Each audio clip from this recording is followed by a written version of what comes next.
যারা বলেছিল ক্ষমতায় গেলে কোরআন হাদিস বিরোধী কোনো আইন পাশ করবে না, আজকে তাদের কণ্ঠে উচ্চারিত হচ্ছে শরীয়তের কোনো আইন আমরা মানি না, অস্বীকার করলাম। মিথ্যা মনে হচ্ছে? শুনুন।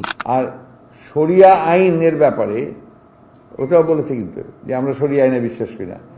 মির্জা ফখরুল ইসলাম আলমগীর সাহেব স্পষ্ট বলেছেন যে আমরা শরিয়া আইন বিশ্বাস করি না, অথচ তিনি একজন মুসলমান। এই কথাটা হতে পারে আপনার কাছে সাধারণ, কিন্তু কতটা ভয়ঙ্কর কথা বলছে জানেন? তার ইমানই নাই, সে মুসলমান থেকে বের হয়ে গেছে। শরিয়া আইন বলতে আমরা কি বুঝি? চুরি করলে হাত কাটা, জিনা করলে পাথর দিয়ে মেরে ফেলা, এগুলা কিন্তু মানুষের বানানো কোনো আইন নয়, এটা কোরআনের আইন, হাদিসের আইন। এটাই হচ্ছে শরিয়া। আর এটাকে যারা অস্বীকার করে সে কখনো মুমিন থাকতে পারে না। হ্যাঁ, শরিয়া আইন আপনার পছন্দ নাও হতে পারে, এটা ইসলামী আমানত নয় যেই শাস্তি হবে, এটা গণতান্ত্রিক দেশ। তবে শরিয়া আইনকে আপনি অস্বীকার করতে পারেন না, যদি করেন তাহলে আপনি মুমিন থেকে বের হয়ে যাবেন। নামাজ পড়েন না, আপনার গুনাহ হবে, ঠিক আছে, কিন্তু যদি বলেন নামাজ বলতে কিচ্ছু নাই, নামাজ অস্বীকার করলাম, তাহলে আপনি নাস্তিকের কাতারে চলে গেলেন, আপনি মুমিন হতে পারেন না।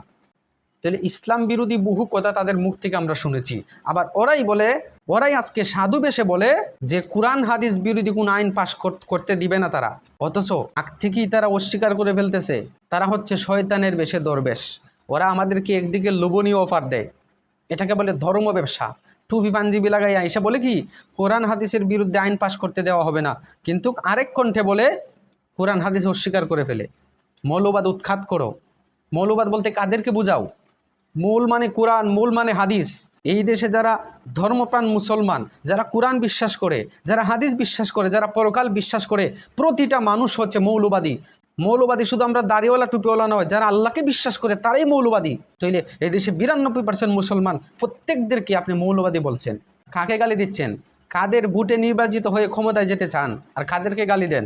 কথাবার্তা হুশ করে বলতে হবে, না হয় এই দেশের মানুষ ফেসিবাদকে যেভাবে বিদায় করেছে, তোমাদেরকেও বৃদ্ধাঙ্গুল দেখাতে 2 সেকেন্ড সময় লাগবে না। এবার ওই সমস্ত স্বার্থান্বেষী দুনিয়ালোভী আলেমদেরকে বলছি, যারা তাদের সাথে হাত মিলাতে চান, কি বলে তারা জানেন? শুনেন। আমাদের সংগঠন পড়ে দেখবেন শরিয়া আইন বিশ্বাসের তো কথার ব্যাপারটা নাই কোথাও। ওনারা চান, ওনারা করুক। দেখছেন কি বলতেছে? যে শরিয়া আইন তোমাদের যদি ভালো লাগে তোমরা গিয়ে করো, আমরা এগুলোর মধ্যে নাই। এগুলোর দ্বারা কি বোঝায়? তোমরা যদিও তাদেরকে তেল মাইরা তাদের সাথে চলতে যাও, তোমাদের সাথে তারা নিবে না। তোমাদের বুট হয়তো নিয়ে তারা ফাঁস করবে, এরপরে তোমাদেরকে চুরে ফেলে দিবে। ওরা শরিয়া আইন বিশ্বাস করতে চায় না, কেননা শরীয়তের আইন হচ্ছে চুরের বিরুদ্ধে, শরীয়তের আইন হচ্ছে ডাকাতের বিরুদ্ধে, চাঁদাবাজের বিরুদ্ধে কঠিন অ্যাকশন। কাজেই যারা সত্যিকারের মুসলমান ওরাই শরীয়ত পছন্দ করবে, ওরাই শরীয়তকে মহব্বত করবে, শরীয়তের আইনকে ভালোবাসবে। যারা চুর, যারা ডাকাত, যারা সন্ত্রাস, যারা টেন্ডারবাজ, ওরা কিন্তু শরীয়তের আইন কখনো পছন্দ করবে না, কেননা ওরা তো শরীয়তের আইন বিশ্বাস করে না। আল্লাহর প্রতি তেমন একটা আস্থা নাই, পরকালের প্রতি তেমন একটা আস্থা নাই। কাজেই সাবধান থাকতে হবে। ওরা চিহ্নিত হয়ে গেছে ওরা কারা, ওরা কি করতে চায়। এজন্য আমরা ইসলামী খেলাফত কায়েম করার জন্য ঐক্যবদ্ধ থাকবো।